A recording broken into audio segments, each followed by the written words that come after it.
is about malign Chinese influence. This is a power play by the Chinese in our backyard on what in the military we call key terrain.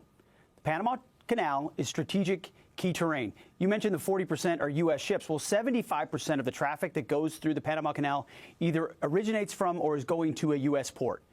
And you mentioned the history there of our investment. This is something we've been involved in for quite some time. And so we had a chance to go down there with a large group of U.S. soldiers and ships and others to meet with their leadership and say, we want to help you remove Chinese influence. And thankfully, the leadership of Panama are eagerly pro-American, and they've demonstrated already. They kicked out the Belt and Road Initiative when Secretary of State Rubio was there a few months ago. They did an audit on the control of those Chinese ports, which unsurprisingly, had huge fraud inside them, and that's been exposed. And so those are up for sale and likely going to BlackRock, which again would take away more Chinese influence.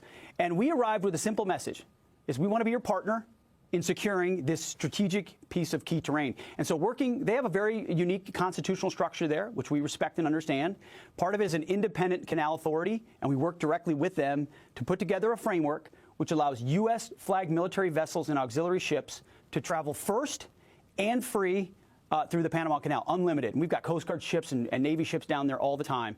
And that's separate from a memorandum of understanding I signed with their defense minister, their Minister of Security, which allows for additional U.S. troops on a rotational basis at Fort Sherman, which is an old U.S. Army base that will revive there, along with the Panamanians, which is on one of the sides of the Panama Canal, along with a naval station and an air base. So we will rotate and partner with them, and that's part of ensuring Chinese influence does not control that canal. It's in our direct U.S. interest, Will, to ensure that waterway is free and that our ships can transit freely. So it was two historic arrangements that serve American interests, and it would never have happened without President Trump. Without President Trump saying, this is important, China can't have it, China didn't build it, China won't operate it, this is key terrain for the U.S. and for Panama, and we'll partner together to keep China out.